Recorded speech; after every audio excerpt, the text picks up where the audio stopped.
Welcome to another episode of Left Coast Sports with Jon Schaeffer, and Left Coast Sports brought to you by the Multicultural Heath Foundation. Reimagining wellness, we're shifting the conversation from managing illness to inspiring wellness.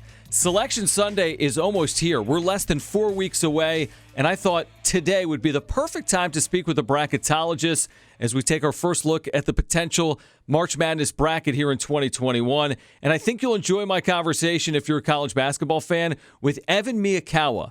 Evan is a bracketologist that also runs a great college basketball analytics website at evanmiyA.com. That's evanmiyA.com, evanmiya.com. But before we get started with today's episode, please give us an auto download on your podcast platform so you get future episodes automatically. Left Coast Sports is on most podcast platforms right now, including Apple Podcasts, the free iHeartRadio app, YouTube, and Spotify. Also, while you're here and listening, please switch over to Twitter and give me a follow there at Jon Schaeffer. That's JonSchaeffer.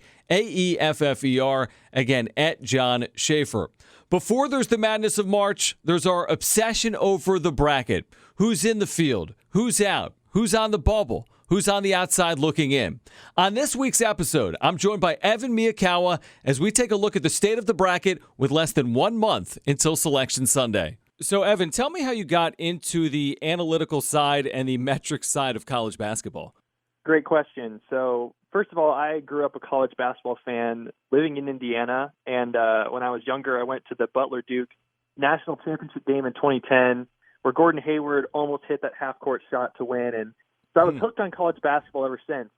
Fast forward now, I'm working on my PhD in statistics at Baylor. And so while this is not at all a part of my dissertation work, sports analytics for me is like the perfect intersection, really, of my love for basketball and my statistics education. So this kind of started as a side project for me just to engage in college basketball analytics. And so this season has been the first I've had my data public.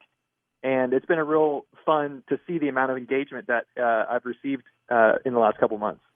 So tell us about the system. And for those that haven't been to the site, evanmiya.com. Tell us about how the system works and how it compares to other analytical sites out there on the internet. Yeah, so the short version is basically, like, think of it kind of like Ken Pom, but for players as well as teams. So you've got team ratings that are similar to other stuff that's out there, and you've also got that for players as well. So each team and player has an offensive and defensive rating, which measures their efficiency on each end of the court. So, you know, there's some stuff that makes my system a little bit different than others. For the team ratings part, there's several components that I think are especially important. The first is that it's tempo-free, which is pretty common nowadays, where you're measuring stuff on a per-possession basis and you're not biased towards any teams that run the score up because they play faster. But another one that's really important from my side is that I filter out garbage time possessions. So any possessions where the game is already analytically decided, I think from a coaching perspective, you know, you can learn a lot in those moments. But from a predictive standpoint, when we're trying to quantify how good a team or player is, I just don't find those to be as useful. So my data only relies on parts of the game where the outcome was still undecided. And then the final part as well is that I use historical prior information to sort of influence those ratings, especially towards the beginning of the season, whether that be at a team or player level. So, you know, at the player level also, I'm trying to basically quantify every single player's impact on both ends of the court. And so I'm doing that through a couple different ways. The first is that I'm trying to combine both individual player efficiency stats along with how well the team actually performed with them on the court. And then the trick is to actually adjust for the strength of all of their players, because if you take a simple stat like a plus minus, for example, there's a lot of unknown stuff that doesn't go into that, like who was the player playing with? Did he play against good opposition? Was it at the end of the game when it didn't matter? So my system adjusts for the strength of all other players on the court to give the best indication of how impactful a player is. So that's kind of a basic summary of what's going on. You know, it's all fascinating, especially for those that don't consume their days necessarily with the analytics side of college basketball. But I think a lot of people consume their time with bracketology, especially in February and March. So how do you take your numbers, the analytics at your site, and then convert them to what you also do at your site and try to project out a bracket?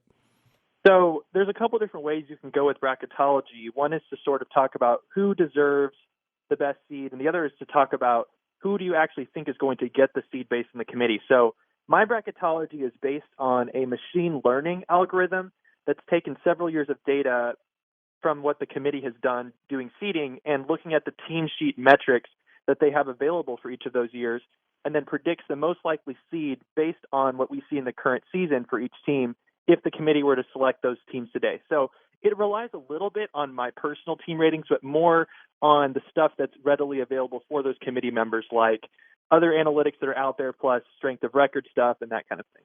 I want to ask you about some of these programs on the West Coast, beginning with San Diego State. I know your analytics are very high on the Aztecs. I think you got 4 of the top 45 or 50 players in the nation at San Diego State. What is it about San Diego State analytically that has allowed them to have this type of success this year? I've been higher on San Diego State than most for pretty much the whole year. They're ranked 9th in the nation right now at my site. And, for comparison, they're in the 20s at KenPom, and they're 18th in KPI, which is more of a resume-based metrics, and only 52nd in strength of record. But for me, the reason why they're higher in mine is because I'm filtering out garbage time. There have been a lot of games where San Diego State has done a really good job of putting an opponent away early, and then once the game is already decided, they haven't really run up the score. And to me, that doesn't really matter. They're not trying to pad the score once it's already out of hand. So they've had games where they've won by 20 or 30, but the game's decided with, 12 minutes to go or something like that. And that's where the score ends up being at the end. But for me, it looks even more impressive when you filter out those garbage time possessions.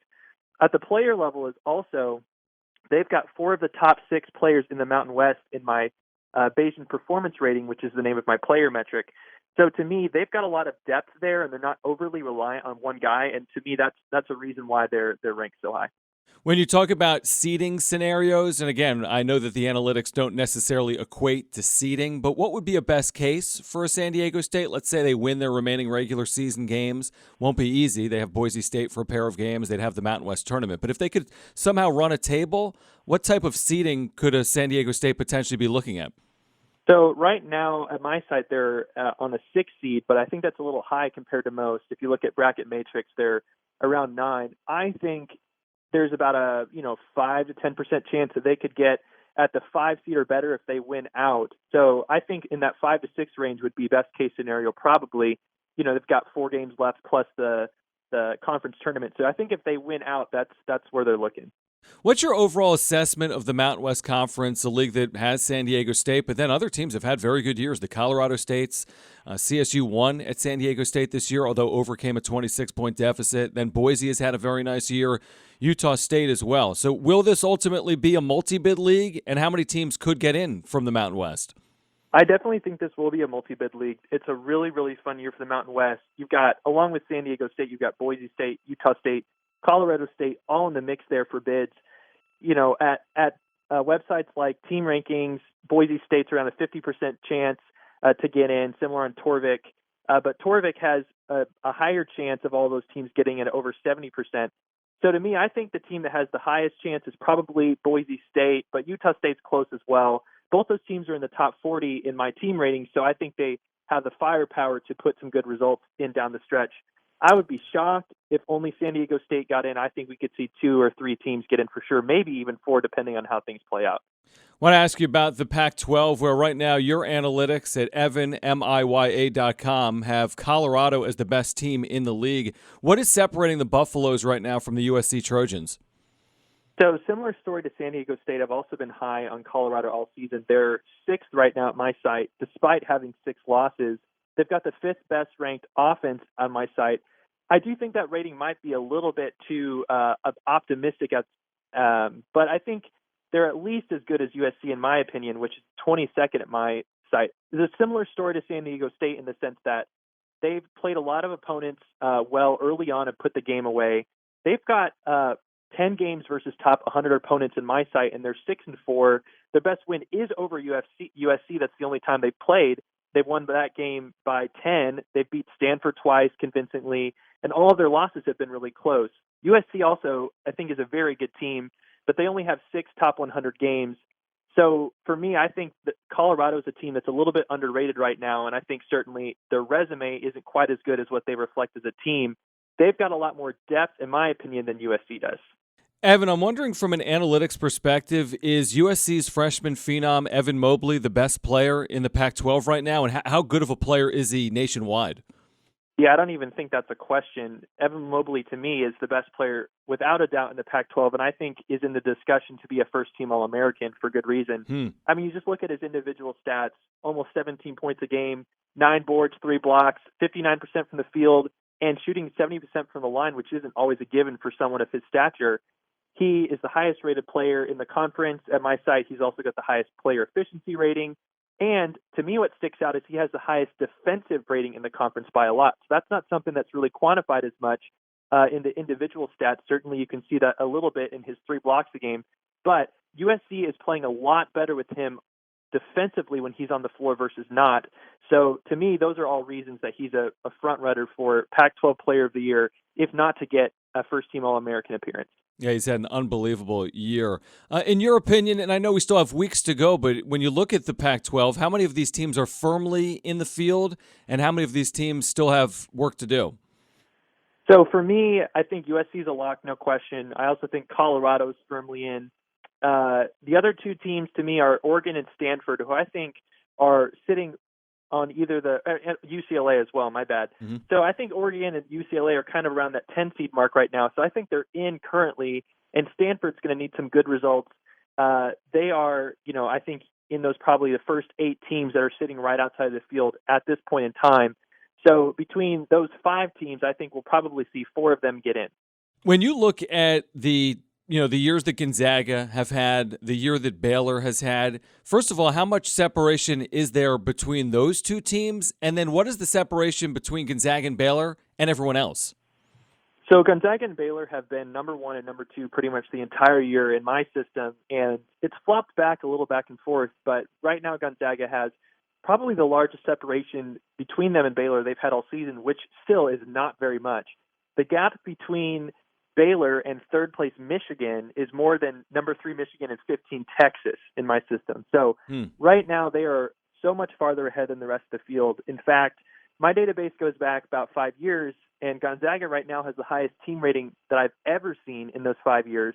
And Baylor is only behind one other team along with Gonzaga. That's the Villanova team that won the championship in 2018. So both rosters are really stacked. All their players rate really highly on my player rating side. So to me, they're pretty neck and neck. I'd give the edge to Gonzaga at this point, but it's going to be really tough for either of them to lose before the national championship. Oh, interesting. So your analytics basically would lead you to believe that it would be a surprise. Would it be even bigger than a surprise if those 2 teams were both in the Final Four? I'd say it's pretty likely that we'll have at least one of those teams. Certainly the tournament, you only have one off game and you could lose. So I'm not saying it's a guarantee that both get there, but I've started to run some preliminary simulations of the tournament based on my team ratings. And pretty much every single time, it's either Baylor or Gonzaga getting to the championship and often winning it. So I'm not saying it's a lock by any means, but I think there's been a lot of discussion this whole season about whether you would take Baylor and Gonzaga versus the field. And up to this point in time, I've said, well, the field, let's just do the math. But I think it's starting to become a little bit more of a discussion about, whether any of these other teams have a realistic chance of upending one or both of these teams. Would you have a dark horse if it wasn't one of those 2 teams? And like you said, the difference between 2 and 3 is a sizable difference right now. So a dark horse even could be a Michigan or a team ranked right now inside the top 10. But is there someone that you've been tracking analytically that you think could, would have more than a puncher's chance potentially against a Gonzaga or a Baylor? Yeah, it's hard to really conclude on any one team. I think Michigan probably has the best chance overall. To me, they've got the number 1 defense in the nation on my site, and their roster is just really loaded. So I would really be leaning towards them, I think, if I had to put my money on someone. But another team to me that sticks out is a team like Alabama, who has a really, really high upside. Obviously, they play really fast, and they're really well-rounded on both sides of the ball. And if they get hot, I mean, it might be pretty difficult to keep up with them. So they're a team to me that may not be the most reliable compared to a team like Michigan, but certainly has the upside to potentially get a win over a Gonzaga or a Baylor. Do you think, Evan, that Indianapolis ultimately will be a factor? And what I mean by that is schools in the state or schools like that are in the Big Ten Conference that play games typically in that footprint. Will there be any advantage based on geography this year? I don't really think so. I think the fact that teams are going to have to travel early and quarantine, and they're all going to be more or less in the same, strict regimen, I think it's going to probably equal out, especially as we get further into the tournament. This is going to be unlike anything either any of these players have done, even compared to maybe some of the early season tournaments that they did. So I don't think it's going to be a huge differentiating factor. We mentioned Gonzaga and Baylor. I did want to mention BYU. They've got an excellent resume. They've had some very good road wins, including one at Viejas against San Diego State. Is BYU right now firmly in the field, or do they still have work to do? I definitely think they are. Right now I have them at a 6 seed. At Bracket Matrix, they're at an 8. The thing is they're 19th in KPI, and they're 5-5 in quad 1+2 opportunities. So they put together quite a nice chance. I think it's not exactly a lock, but I would say there's at least an 85% chance they get in, and that's at the very conservative end. The trouble for me is they're only 55th at my site in terms of team rating, so they don't stack up quite as highly as some of the other teams in their seed range, but they put a really nice resume together, and so I think they're in a pretty good shape there. Evan, what do you make of the conference tournament conundrum? And what I mean by that is we're hearing some rumblings that maybe some of these schools won't play in their conference tournament because they are locks to be in the field. Maybe it's a Gonzaga, maybe it's a BYU. But if you don't have a Gonzaga, for example, in the WCC, and someone else wins the automatic qualifier, well, that's really messing with the process and taking away opportunities from an at-large perspective. Do you believe that this will be sorted out, or is this a huge question mark looming over March Madness? So if we were to talk worst-case scenario for these bubble teams where all the teams that are firmly in the field opt out of the tournaments, again, this is worst-case scenario, then you would see 8 or 9 spots of those at-large teams kind of evaporate out of thin air. So you'd have teams like some of these lower-end Mountain West teams we've been talking about, who are all right now in the conversation to get in and on the right side of the bubble might actually not get in. Maybe even teams like Oklahoma State or Minnesota, for example, could be in a little bit of trouble there. So to me, this is something that has to get resolved. And I kind of feel like all the conferences have to either go one way or the other. I think if one conference like the WCC announces that it's okay for Gonzaga to opt out and then to give their auto bid to a team that's not in the field, I feel like other conferences might also start doing that. And so I don't know if it'll settle in the middle, but it could be kind of unfair to some teams if all the conferences don't do the same thing. Yeah, I completely agree with that. And let's assume we don't have that and we have a normal field. Is there anyone in your system right now that's on the outside looking in, but you like them when you look at the analytics and you think if they were to make a run here late in the season, they could not only get into the field of 68, but potentially win a game or two? There's some teams in the Atlantic 10 that are really interesting to me. The team that I've been pretty high on the whole season, but's had a little bit of trouble since coming off of their COVID pause, is St. Louis. I had St. Louis in the top 10 earlier in the season because of how strong their team has been and how well-rounded they are. The number of games they've had to play this year is way less than other teams, but I think if they can round into form and recover some of that early season form, I think there could be a sleeper to potentially make the Sweet 16. Evan, we really appreciate the time. It is an excellent site for those that have not checked it out. Again, EvanMiyakawa.com, a great resource, especially this time of year, and we thank you for your time today. Thank you. Thanks again to Evan Miyakawa for joining us today on Left Coast Sports, and make sure to check out his website every single day between now and Selection Sunday. He's got a complete analytical breakdown, a complete bracketology breakdown as well at EvanMiyakawa.com. That's EvanMia.com. And again, if you haven't already, please subscribe and auto-download future episodes on whichever podcast platform you're listening to this podcast on. And please give me a follow on Twitter as well, at Jon Schaeffer. That's JonSchaeffer. Also, coming this March to your view, Advance to Indianapolis, a 4-week college basketball tournament show that follows local teams and players on their journey to a national championship. Each week, Advance to Indy reviews the previous weekend's rounds and looks ahead to the upcoming weekend. Each show airs 4 times per week, with 16 total show airings throughout the tournament. Advance to Indianapolis includes interviews and expert analysis, along with local stories on the teams, players, and fans that make the madness of March so much fun. And for more information, visit yourview.com. That's YURVIEW.com. Next week on Left Coast Sports, we'll be inside 3 weeks until Selection Sunday. What's the state of conference tournaments in this unprecedented year. Thanks for listening. We'll catch up next week right here on Left Coast Sports with Jon Schaeffer.